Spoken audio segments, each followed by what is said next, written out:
Ayan. Straightening and drying hot air brush. Ayan. So, bubuksan na natin mga kaibigan.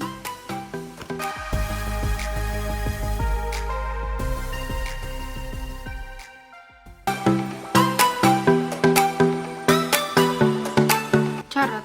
Hi guys! Welcome back to my channel. So ngayon naman ang gagawin natin is mag-unbox tayo ng product na super trending ngayon sa Facebook.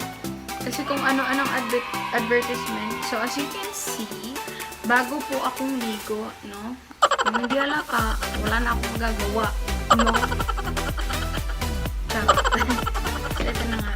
Pero nga po, wala na patumpik-tumpik pa, buong karaka. Nabili ko po siya sa Lazada for like 600 pesos. Kasama na po ang shipping fee. And kasama na po yung shipping fee. Shipping fee nun. And itatry na natin siya kung effective ba talaga siya or working ba talaga siya or totoo ba talagang 3-in-1 siya. So, ito na nga po yan. No, ang one step at a time. Charot. Nabili ko siya sa Lazada for 600 pesos and dineliver siya after 2 days dito sa Bulacan. So, malapit lang naman kasi kami kaya mabilis lang. So, ang nakalagay dito is one step hair dryer and styler. Yan nakalagay. Smooth, freeze-free blowouts in hindi ko na mabasa. Halo. Half of time? Half the time. Kaya hindi na maintindihan eh. Half the time. Ayan. Straightening and drying hot air brush. So, bubuksan na natin mga kaibigan. Tumutulong na yung buko sa likod. No? Ano ba yan? Buksan natin na. So, pagbukas natin, ito yung lalabas. Yan. Lumabas na siya. Ito. Meron siyang manual. Manual ba ito? Yan. May manual siya.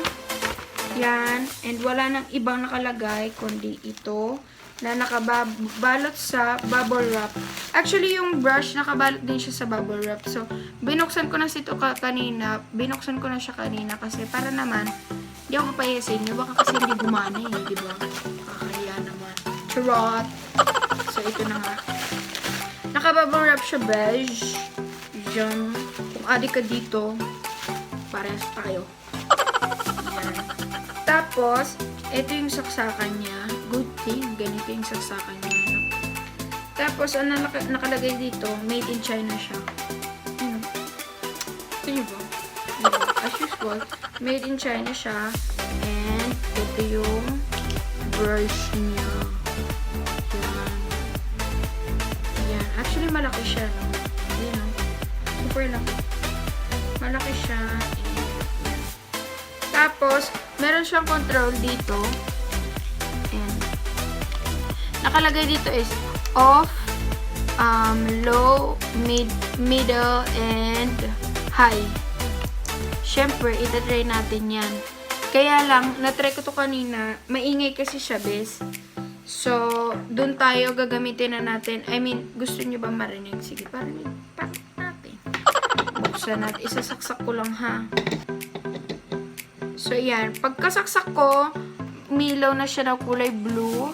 And then, i-move lang natin pag ganon. Pag ganyan. Pag ganon. So, i-move ko. Una muna is yung low. Ito yung low.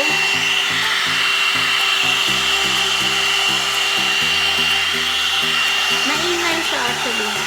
Dito lumalabas oh. Ayan, nakikita niyo yung mga butas niya. Diyan lumalabas yung hangin. And mainit yung lumalabas na hangin po. Next is yung mid. Next naman natin is yung middle. Yan.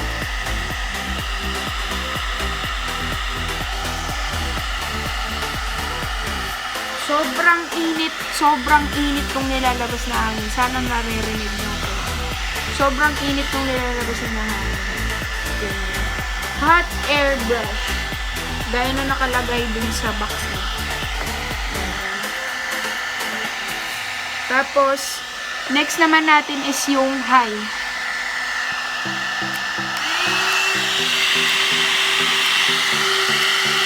Diba? Sobrang init na, sobrang init. And sobra yung pressure ng hangin. Yun. Na-try na natin yung functions niya. So, i-try naman natin sa buhok natin na tumutulo na sa likod ko. Mga kaibigan. So, para mas mabilis at mas madali para sa inyo, kasi maingay nga to, besh. Tatanggalin ko muna ng audio, no? Ang gagamitin ko is yung high. Tapos, papatuyuin ko yung buhok ko nito. Gamit yung high.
tayo, no? Ang init niya, besh.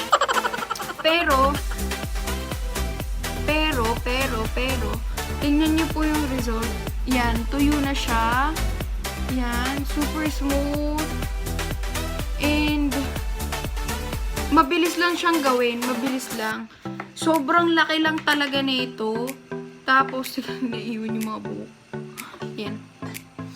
Sobrang laki lang talaga niya. And sobrang init nitong grip dito pag naghahawak ka dito. Hindi naman siya sobrang init. Kaya naman, medyo ano lang, alam mo yung warm, ganon. Hindi siya yung mainit talaga na hot. Yan.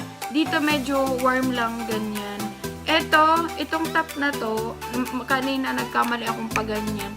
Ito, sobrang init talaga.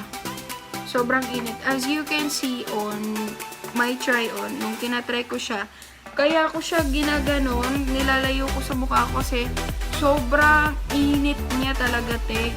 Sobrang init niya. Kaya nilalayo ko siya sa mukha ko. Pero, ang kagandahan ng product na to is, pag nagmamadali ka, 5 minutes nito, siguro pinakamatagal na yun. Matutuyo na yung buhok mo, lalo na kung manipis yan. Pero kung makapal yan, siguro 5 minutes, tuyo na yan. No? Pero kung manipis lang yung buhok mo, mabilis lang matuyo yun. Siguro less than 5 minutes tuyo na siya. Yun yung kagandahan niya. And good thing na binili ko itong product na to kasi pagka-aalis ako, hindi na basa yung buhok ko na minsan pag nagmamadali ako, tumutulo-tulo pa siya sa likod ko. So, ang masama dito, basa yung likod ko pag aalis ako, mababasa yung damit ko dito. Tsaka yung sa likod ko, which is masama, 'di ba, pagka ganun, dahil maiiwan siya sa likod mo, dun siya matutuyo. Baka bago dumating yung hapon, may trangkaso ka na, or may ubo ka na, may sipon ka na, ganyan. Yun yung problema ron. Kaya, mas maganda na ganito, kasi pang mabilisan, pang madalian lang, ganyan. Susuklay mo na din to. Ito na din yung gagamitin yung panuklay mo. Tapos, pagkatapos mong maligo, ganyan. Kahit iganon mo lang siya, ganyan, kung tamad ka, or kung hindi mo gaganunin, ganyan. Pwede naman kung gusto mo, ganyan. Pwede naman siya, pang forma siya dito sa baba. Pero sa akin kasi, hindi ko ginawa kasi gusto ko ng straight lang siya. So, that's it for my vlog, guys. Thank you so much for watching. Hope you enjoyed this video and hope you subscribe to my channel and click that notification bell button so that you get notified when I upload a new video.